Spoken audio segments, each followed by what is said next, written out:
Est-ce que ça vaut la peine d'investir dans du terrain? Je vais répondre à cette question-là aujourd'hui. Ça me fait plaisir d'y répondre. Ici Justin Rochelle, président d'Immofacile.ca. Et on va répondre à cette question-là.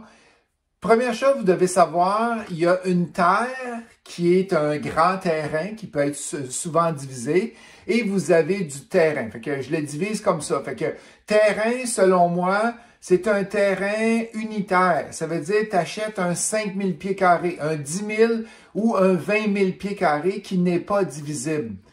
Est-ce que ça vaut la peine d'investir dans un lotissement, dans un terrain qui n'est pas divisible pour aller construire? Fait que la question est oui et non. OK?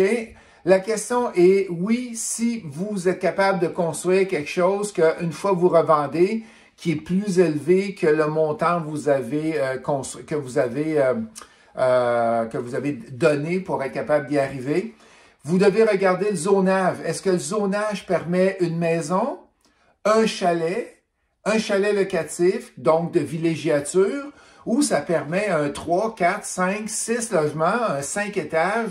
Fait que plus le terrain va permettre de monter en hauteur et plus la valeur du terrain va être élevée. Est-ce que ça vaut la peine de prendre un terrain, de le développer? Il faut faire les calculs. Il n'y a pas de réponse facile là-dedans. Est-ce que ça vaut la peine d'acheter un terrain? Il faut faire les calculs parce que ça dépend qu'est-ce que vous mettez dessus. OK? Super important là-dessus.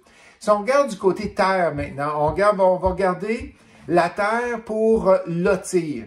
Fait que ça veut dire quoi lotir? C'est que tu prends une terre, par exemple, de 14 acres et tu décides de le diviser en 14 terrains.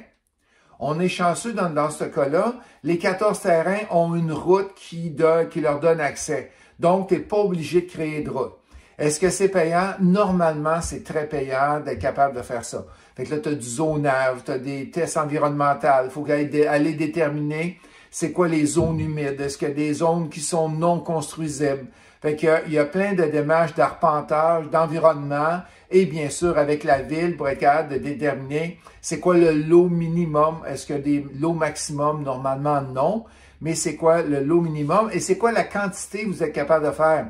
J'ai un ami qui s'est acheté une montagne au complet et il a fait il y avait à peu près 150 terrains qu'il pouvait développer, mais la municipalité lui a retiré le droit de développer 150 terrains et il a dit c'est maximum 100 terrains. Je pense que c'est 104 terrains qu'il pouvait faire. Donc, même s'il y avait la potentiel de faire 150 terrains, la ville n'a pas voulu aller plus que 104 terrains. Fait que là, il s'est ramassé avec des terrains au début qui avaient une certaine valeur, mettons à peu près 100 000. Là, à la fin, pour un 50 000 pieds carrés, là, à la fin, les terrains avaient 200-300 000. Fait que tu payais 400-500 000 les terrains. Fait que plus ça avançait, plus c'était difficile à vendre parce que les terrains valaient de plus en plus cher parce qu'il y avait beaucoup de pieds carrés. Si vous décidez d'acheter une terre et de construire, premièrement, une terre agricole, assez compliquée à rendre en zone verte, zone blanche pour être capable de construire. N'oubliez pas que si vous faites des rues sur la terre, vous êtes obligé d'avoir une licence ARBQ. Et s'il y a les rues avec toute la canalisation et tout, il faut avoir la 1.4 en plus. Ça fait que oui, c'est faisable, mais vous devez être propriétaire et avoir une licence pour y arriver. Est-ce que c'est payant? Normalement, le développement de terrain est très, très payant parce que vous n'avez aucun revenu pendant des années, le temps que vous développez et vous faites juste payer. J'ai un autre étudiant qui a développé une petite terre de 26 terrains.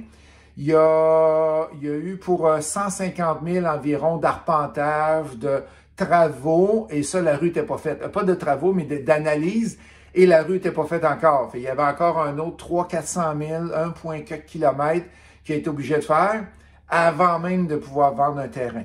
Fait que, oui, c'est payant, mais il y a des choses à faire, il y a des démarches à faire, et c'est souvent pas le premier investissement, aller faire du lotissement, que les gens vont aller faire. J'espère que j'ai pu vous aider. Ici Justin Rochelle.